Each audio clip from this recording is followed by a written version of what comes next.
I just played my first ever Pokémon Mystery Dungeon game. Quick disclaimer, I am going to be talking about it, so spoilers ahead. Over the years, I've always been a mainline game kind of guy.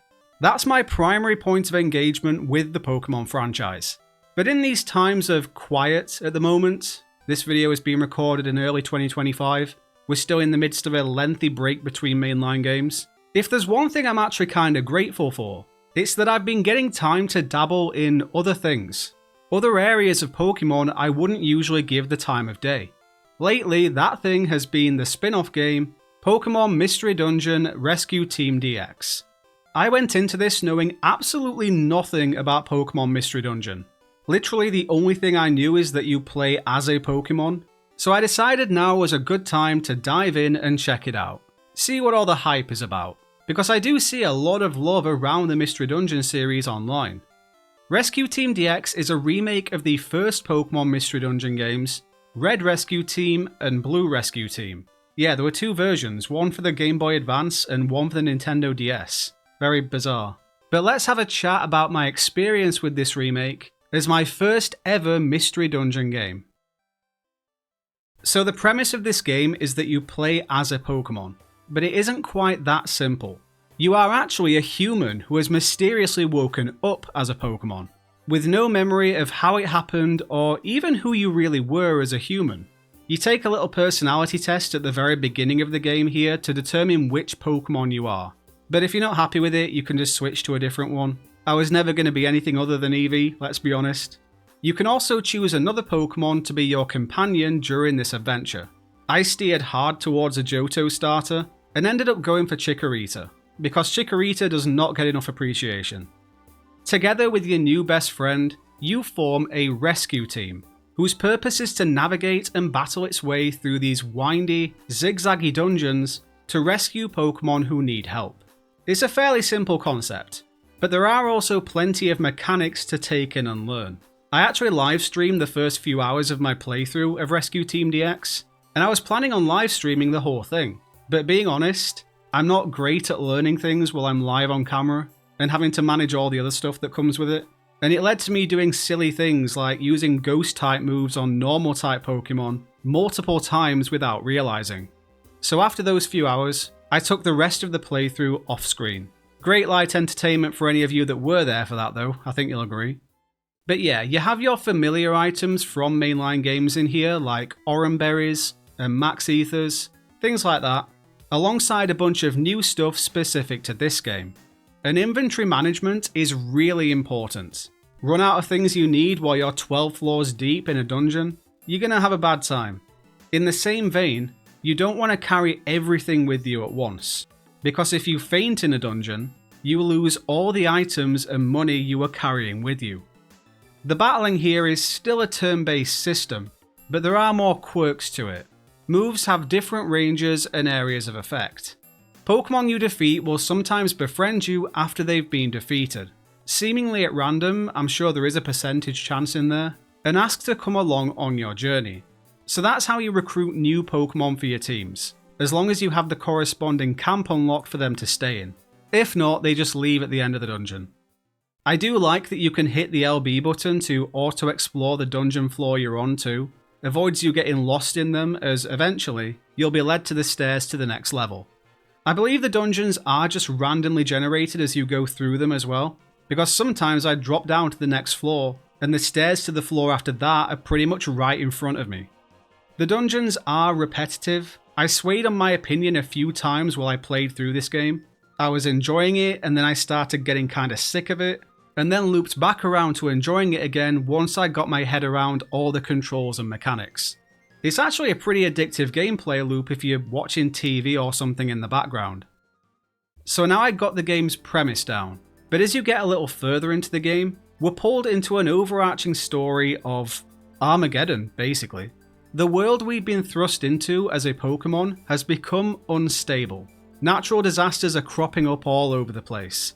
And all the while, we're trying to figure out why we're even here in the first place. I like that the story remains unpredictable until the very last mission. In fact, that's probably the wrong word, because as we play through, we think we can predict the next development. But then the road we were expecting to take turns out to be a red herring.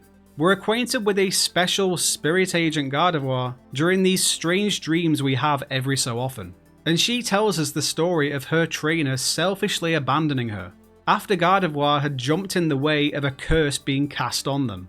We are, at first, led to believe that we are that selfish trainer, and that as a result, we are the reason for the instability the world is experiencing right now, and we are literally chased out of the village by all the other Pokemon.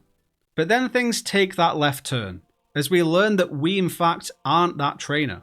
We were sent here for a reason though, to save the world, which is a lot of pressure. There is a shooting star heading straight for Earth, and we need to battle our way up to meet Rayquaza to ask it to kindly take care of that for us. That's the bones of the story.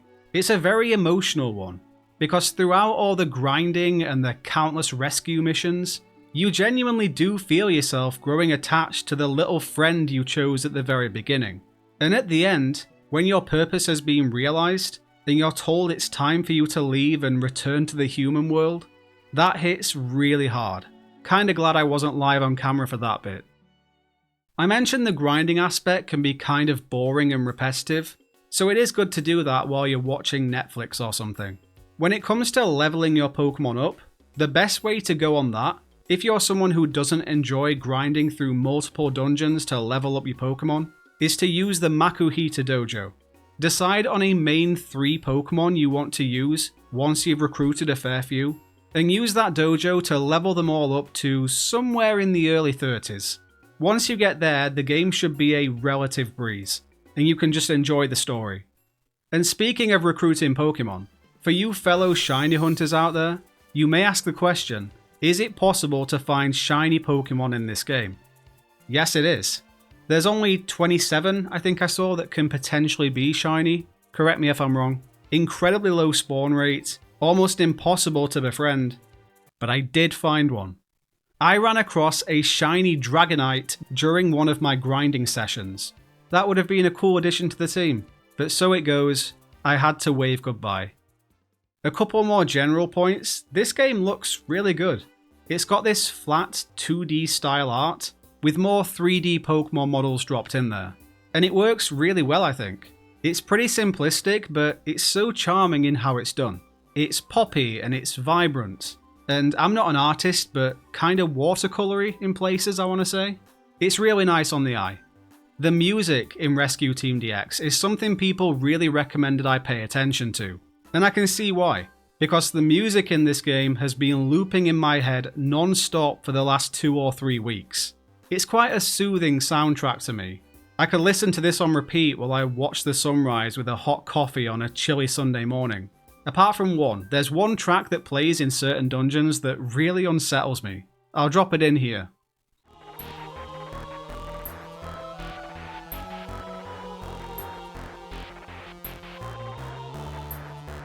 Just really creeps me out. This game was a pretty fun experience for me overall. I don't think it's the kind of game I'd play over again. I'm not even sure if I'd go back and play the older Mystery Dungeon games, because there have been quite a few. Simply because I'm guessing the Nintendo DS era ones don't have a lot of the quality of life additions this one has. But if a new one came out for the Switch or Switch 2, I'd jump in for a ride, 100%. I like that the game caters to both the casual and the hardcore. If you're a real completionist, there's a lot for you to do in this game. There's a hefty amount of post-game stuff you can do too, from what I've heard.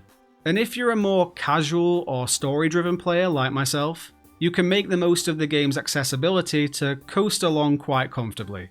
The pacing is kinda slow, there's a lot of dialogue in here, so it's a bit like a picture book story, I guess you could say. It's a game that doesn't take itself too seriously, but it'll have you welling up by the end. It's such a heart-wrenching ending. If you've played this Pokémon Mystery Dungeon, I'd love to hear your thoughts on it down in the comments. If you don't have any huge thoughts, just tell us which 2 Pokémon you took on that journey with. I'd love to see what people's choices were. And if you're a fan of the Mystery Dungeon games in general, let me know if I should go back and play some of the Nintendo DS era ones. What are they like? Let me know. While you're down there, please do drop a like on the video, it's much appreciated in these quieter times. Subscribe for more Pokemon content. Consider becoming a channel member for as little as like $1 in your currency. if you'd like to stick your name in the credits here. And of course, join the Discord if you'd like to hang out and chat over there. Thanks so much for watching, take it easy, and I'll catch you all in the next one.